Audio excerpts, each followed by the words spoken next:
Let's now turn our attention to the trailer and look at a schematic of the entire system. The two lines that carry air into the trailer's supply and trailer service lines, are connected to their corresponding air lines from the tractor. A hose coupling, or glad hands, installed at the front or nose of the trailer connect these lines. The trailer reservoirs serve the same function as they do on the tractor. Two reservoirs are used because this trailer has two axles, and Safety Standard 121 requires a minimum reservoir volume for trailer service brakes. An R12 relay valve, identical in operation and function to the one described in Part 2, is attached to one of the two reservoirs. Its delivery lines are connected to the service side of 4 spring brakes, identical to those described in Part 3. The trailer service line connects to the control port of the R12 and carries brake signals from the tractor service brake system to the R12. The R12 assures the trailer service brakes apply in unison with the tractor service brakes. The trailer service line also connects to the SR5, the last valve to be considered on the trailer brake system. The SR5 protects trailer air pressure and automatically applies trailer spring brakes in the event of a breakaway or trailer supply line failure. In addition, it permits intentional and repeated spring brake applications and releases. But it also prevents automatic applications when trailer reservoir air is lost. An optional anti-compounding feature prevents simultaneous application of service and parking brakes. Like many of the valves we've presented, the SR5 incorporates several individual components in a single housing. A relay valve lies at the heart of the SR5 and is comprised of a control piston and inlet exhaust valve. Along with the relay, there are 4 single check valves, B, D, E, F, and pressure protection valve, C. A male stud is used to mount the SR5 to the reservoir. A line from the SR5 service reservoir port connects to the same reservoir.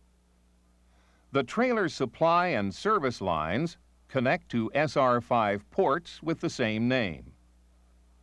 SR5 delivery ports connect to the emergency side of the spring brakes. Let's take a look at how the SR5 operates, beginning with no air pressure in the trailer. Air flows through the trailer supply line, enters the SR5 trailer supply port, and encounters the relay piston. The relay piston moves into contact with the inlet exhaust valve, sealing the piston exhaust passage. Piston travel continues and opens the inlet. At the same time, air flows through passage A, then check valve B, past the open inlet, and into the spring brake cavities, releasing the spring brakes.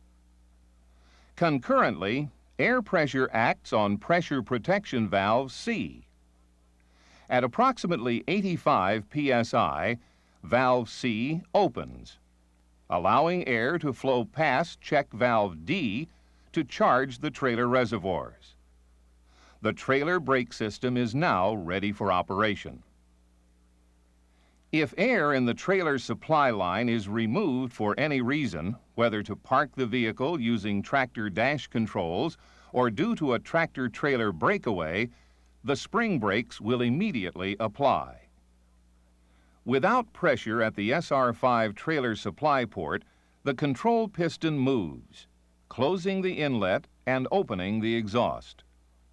Air from the spring brakes flows through the passage in the control piston and the spring brakes apply. Check valves B and D, along with pressure protection valve C, close to protect air pressure in the reservoirs. If supply line pressure was exhausted due to a park application, the trailer spring brakes are easily released by actuating the dash controls in the tractor to recharge the supply line. The trailer service line carries the brake application air from the tractor to the trailer. That air flows to the service relay valve and SR5 trailer service port. A single check valve in the SR5 cover prevents simultaneous spring and service brake applications, which creates extra load on foundation brake components.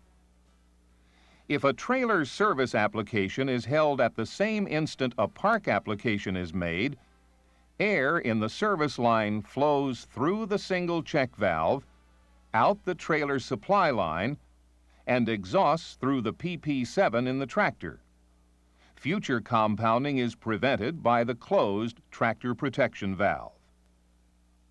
Let's look at what occurs when trailer reservoir pressure is lost. First, trailer service braking is no longer available, since the R12 depends on reservoir pressure to apply the brakes.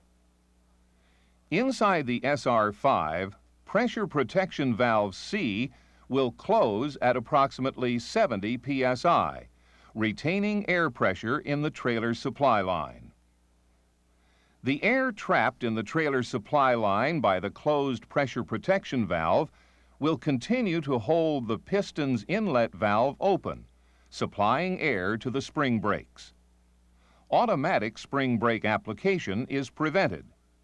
However, trailer supply line air can be used to apply and release the trailer spring brakes repeatedly. Before we close, let's recap. In order to pull an air brake trailer, a truck requires a tractor protection system comprised of a PP7 trailer supply valve and TP3 tractor protection valve. A DS2 double check valve and stoplight switch selects the highest pressure from the two service brake circuits on the tractor to apply the trailer brakes. In addition, it lights the stoplights regardless of which circuit is selected.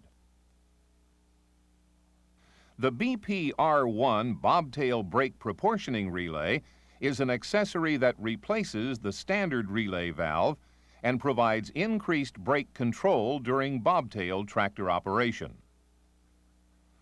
The trailer brake system is comprised of spring brakes for service and emergency braking, an R12 relay valve like the one used on the tractor for rapid application and release of trailer service brakes, reservoirs to store compressed air for service braking, and finally, the SR5 trailer spring brake valve to control parking and emergency applications.